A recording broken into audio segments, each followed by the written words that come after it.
बिस्मिल्लाहिर्रहमानिर्रहीम, अस्सलाम वालेकुम and welcome to my official YouTube channel. बात तो हम लोगों ने करनी थी या ओपनर्स के माइंडसेट की, लेकिन चूंकि आपने बहुत ज़्यादा इंसिस्ट किया हुआ था कि सईद अनवर के बारे में बात करूं और उसके साथ साथ आपके साथ चीज़ें शेयर करूं कि क्यों हमारी जो ओपनिंग पार्टनरशिप थी वो इतनी इफ़ेक्टिव थी और हमारे दोनों की जो अंडरस्टैंडिंग थी वो ग्राउंड पे इतनी ज़्यादा नज़र किन वजूहात की वजह से आती थी। तो मैंने डिसाइड किया कि सईद अनवर के साथ साथ क्यों ना मेरे जितने भी ओपनिंग पार्टनर्स हैं उनके बारे में भी थोड़ी सी बात कर ली जाए, क्योंकि उन्होंने भी जो है वो मेरे साथ मिलके ओपनिंग पार्टनरशिप्स जो की हैं वो काफ़ी ज़्यादा इफ़ेक्टिव हुई हैं और उनका भी एक रोल रहा है। टेस्ट मैचेस में मैंने 5 ओपनर्स के साथ ओपन किया, ओडीआई में 11-12 प्लेयर्स के साथ मैंने ओपन किया और मैं आपको कन्फेस करता चलूँ कि it was a privilege and उसको आप कह सकते हैं कि मेरे लिए एक बड़े एजाज़ की बात थी कि इन प्लेयर्स के साथ मैंने ओपन किया और पाकिस्तान के लिए थोड़ा बहुत कंट्रीब्यूट करने की कोशिश की। बड़े तगड़े प्लेयर थे जिनके साथ भी मैंने ओपन किया। जब आप पाकिस्तान के लिए खेलते हो तो आपका अच्छा होना तो ज़रूरी है और उसके बाद डिफरेंट ट्रेड्स जो हैं वो आपके डेवलप होते हैं, जिसकी वजह से आप एक फॉर्मिडेबल फोर्स बन के सामने आते हो। तो जिन ओपनर्स के साथ मैंने किया बड़े ज़बरदस्त प्लेयर्स थे। सबसे पहले मैं स्टार्ट करूँगा रमीज़ हसन राजा से। स्टार्ट जब मैंने अपना करियर किया वो तो सईद अनवर के साथ ओपन करके किया, लेकिन उसके बाद वो भी ड्रॉप हुए, मैं भी ड्रॉप हुआ, फिर हम दोनों दोबारा जब आए उसके बारे में मैं आपको बिल्कुल बताऊँगा। लेकिन शुरू में अपने करियर में जो मैंने ज़्यादा ओपन की वो रमीज़ हसन राजा के साथ की। लेट मी टेल यू, बड़े दिलेर प्लेयर थे, never shy of the contest, घबराते घबरूते बिल्कुल नहीं थे। जितना तेज़ गेंद आता था उतनी तेज़ जो है वो बाहर की तरफ भी जाता था। ऑन के ऊपर बड़े इफ़ेक्टिव थे और जो बैकफुट के ऊपर कवर्स में से शॉटें खेलते थे वो भी बड़ी अट्रैक्टिव हुआ करती थी। हम लोगों ने 91 में मेरा ख़्याल है वेस्ट इंडीज़ की टीम आई हुई थी पाकिस्तान, तो उसमें ओपन किया। उसके बाद वर्ल्ड कप में ओपन किया पाकिस्तान के लिए। उसमें भी 1-2 पार्टनर्स मेरे during the world cup change हुए। फिर इंग्लिश टूर था 92 का, उसके ऊपर उन्होंने मेरे साथ ओपन की। 2 साल हमने तकरीबन 1.5-2 साल बड़े रेगुलरली पाकिस्तान के लिए ओपन किया।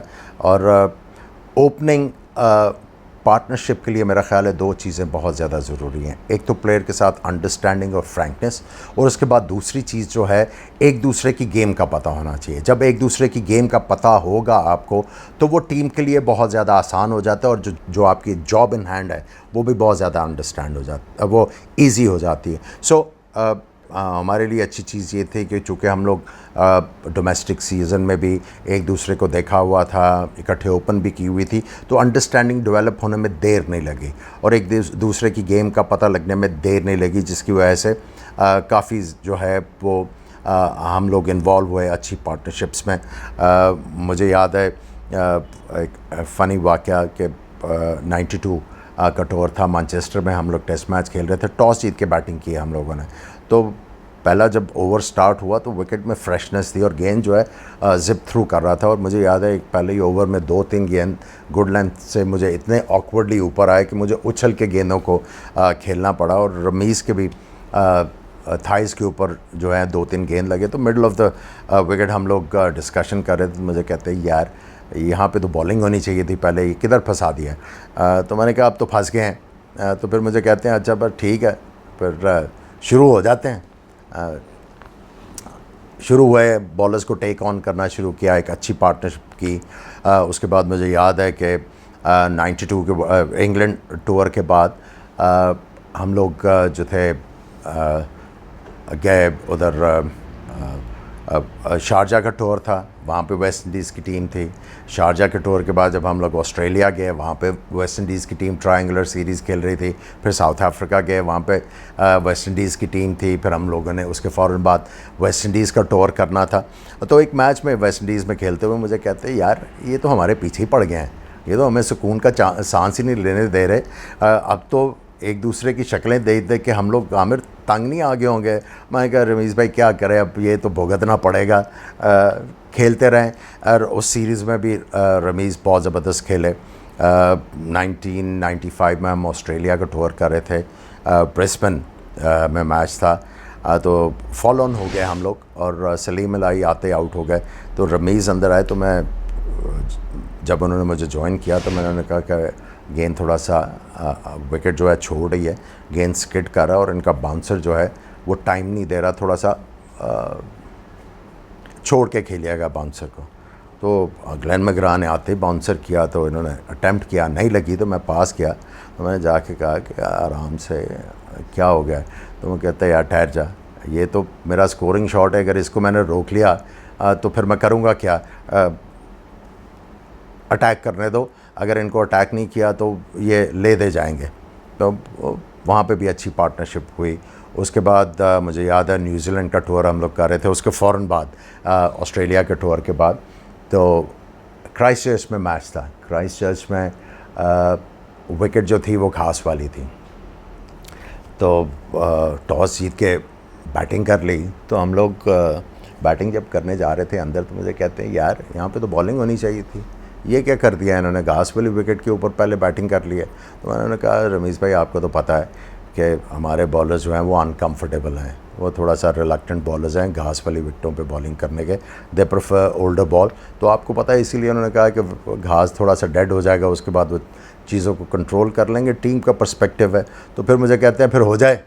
मैंने कहा क्या मतलब? कहते हैं फिर चल के अटैक करते हैं। फिर उसमें लगनी शुरू हो गई तो लगती जाएंगी, टीम का फ़ायदा हो जाएगा। So we went out there और जाके बॉलर्स को टेक ऑन किया और मुझे याद है कि वो अच्छी पार्टनरशिप हुई।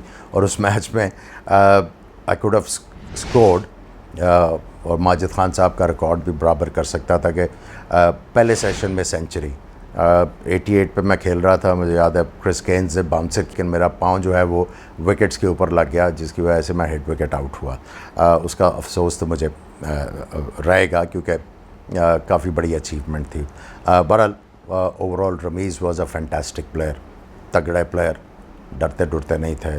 फिर शुएब मोहम्मद के साथ मैंने टेस्ट मैचेस में ओपन की और मुझे याद है कि शुएब मोहम्मद के साथ जब शुएब भाई के साथ मैं जब ओपन कर रहा था Karachi test match against Zimbabwe, इससे पहले कि मैं आपको बताऊं लेकिन कि उस मैच में क्या हुआ, Shoaib Mohammad was a very good player, technically very sound, learn करना चाहते थे, हर इनिंग्स के बाद अपने आप को इम्प्रूव करना चाहते थे। लेकिन उनके साथ जो डायलेमा था वो ये था, चूँकि वो हनीफ मोहम्मद साहब के साहबजादे थे, जब उनकी सिलेक्शन हुई उस पर क्वेश्चन मार्क्स आए कि जी ये हनीफ मोहम्मद साहब के बेटे हैं इसीलिए इनको पहले सेलेक्ट कर लिया गया, इनसे बेहतर कोई और लोग भी थे।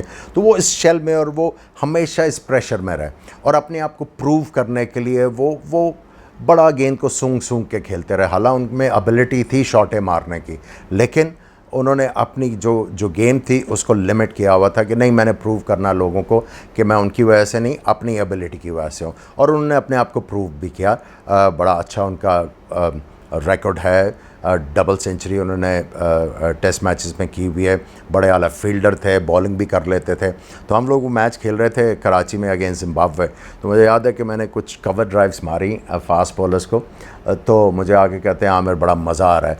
तो उसके बाद ख़ुद एक ड्राइव मारी तो मेरे पास आके कहते हैं मुझे भी आती है मारनी। तो मैं हंस पड़ा। मैंने कहा, मुझे कहते हैं बताओ मज़ा आया कि नहीं आया? मैं कहा बहुत मज़ा आया, आप इसको ऑफन मारा करें ना, क्यों आपने इनको अपने जो है वो कबर्ड में रखा हुआ है, इनको निकालें, इनको हवा लगाएं। तो वो कहते हैं हाँ क्या है, तो ठीक रहा है। और उस मैच में मुझे याद है he played some very attractive strokes. थोड़ा सा वो शेल से बाहर निकले और जब वो उन्होंने शेल से बाहर निकला उन्होंने अपनी एबिलिटी दिखाई। उनके साथ भी बैटिंग करना जो था वो बड़ा कंफर्ट लेके आता था मेरे लिए। फिर Ejaz Ahmed, the most underrated player in Pakistan मेरे ख़्याल में। पाकिस्तान के एक ज़बरदस्त प्लेयर थे। मैंने उनको जब बड़ी टीमों के ख़िलाफ़ खेलते हुए देखा है, वो ज़्यादा डिटर्मिनेशन, ज़्यादा एटीट्यूड के साथ जाके बैटिंग करते थे, चैलेंज लिया करते थे अपने आप को चैलेंज दिया करते थे कि मैंने इनके ख़िलाफ़ स्कोर करना है। आप अगर उनका ऑस्ट्रेलिया के ख़िलाफ़ रिकॉर्ड उठा के देखें, बड़ी टीमों के ख़िलाफ़ उनका रिकॉर्ड उठा के देखें, फ़िनोमिनल, लंबे लंबे 100 किए हुए ऑस्ट्रेलिया के ख़िलाफ़। और उनका बैटिंग स्टाइल जो था उनका अपना ही था। कुछ लोगों का ख्याल था कि वो इतना ज़्यादा अट्रैक्टिव नहीं था, एट टाइम्स वो प्लीजिंग ऑन द आइज़ नहीं था, लेकिन लेट मी टेल यू हर तरह का स्ट्रोक था उनके पास। Cut, pull, drives, on drives, हर किस्म का शॉट खेलते थे। और जब सेट हो जाते थे फिर जो अथॉरिटी के साथ बैटिंग करते थे, it used to be a treat to watch. बड़े ज़बरदस्त प्लेयर थे। और मुझे याद है कि जो हमने पाकिस्तान के लिए आज भी रिकॉर्ड जो ओपनिंग पार्टनरशिप है जो फीचर किया, उसमें सईद अनवर जो थे वो बीमार हो गए। तो अभी बात हो रही थी कि कौन ओपन करेगा, and he was the one who said कि मैं करूँगा। ये पुट हिज हैंड अप कि मैं करूँगा। और हम लोग गए और उन्होंने, मुझे याद है कि उस मैच में 150 से ज़्यादा रन्स किए थे और बड़ी अथॉरिटी वाली इनिंग्स थी। तो मैं समझता हूँ कि अगर पाकिस्तान में अगर प्लेयरों की ग्रेडिंग हो मिडल ऑर्डर बैट्समैनों की, तो मेरे in my opinion, in my book, Ijaz Ahmed is up there without any doubt. Highly talented player और अथॉरिटी के साथ खेलते थे, लाइक आई सेड बिफोर। और भी काफ़ी प्लेयर्स के साथ मैंने ओपन किया और एंजॉयबल एक्सपीरियंस रहा। जाहिद फजल, इंज़माम उल हक, उसके अलावा आसिफ महमूद, मुझे याद है शाहिद अफरीदी, वजाहतुल्लाह वास्ती, साजिद अली, इनके साथ भी मैंने ओपन किया। तो इसमें एक चीज़ कॉमन है जो हाईलाइट करने की ज़रूरत है, वो ये है कि इनमें ज़्यादातर वो लोग हैं जो रेगुलर ओपनर्स नहीं थे, उनको मेक शिफ्ट ओपनर बनाया गया और उसके बाद they got use to the opening slot और बड़ा उन्होंने सेटल होके उसके बाद पाकिस्तान को अच्छे तरीके से सर्व किया। उसमें रमीज़ राजा भी जो थे वो नंबर 3-4 के बैट्समैन थे। सईद अनवर मिडल ऑर्डर में बैटिंग करते थे।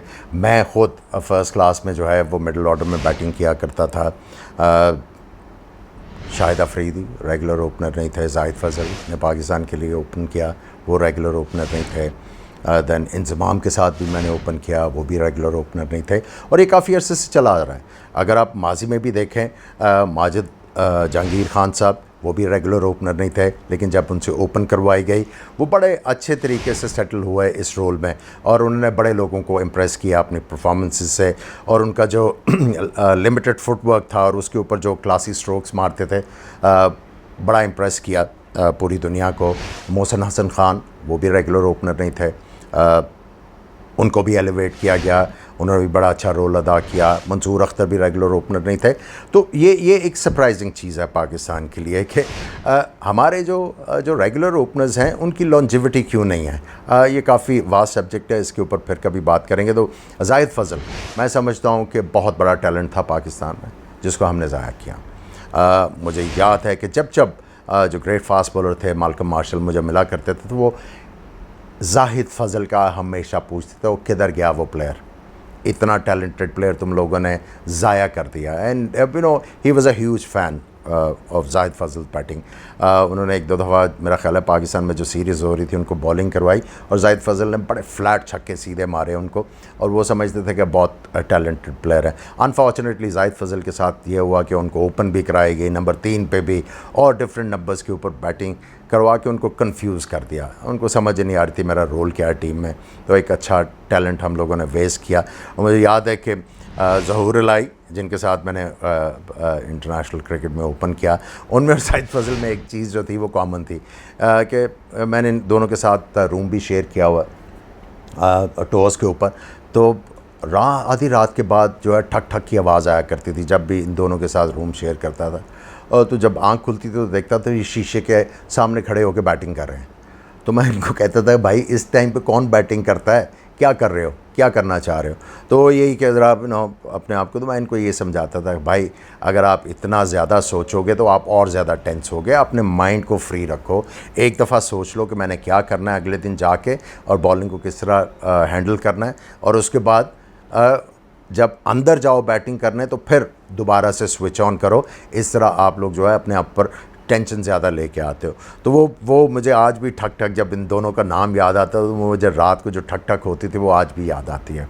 बहरहाल मैंने आपको जो मेरे प्रोमिनेंट ओपनिंग पार्टनर्स थे उनके बारे में बताया।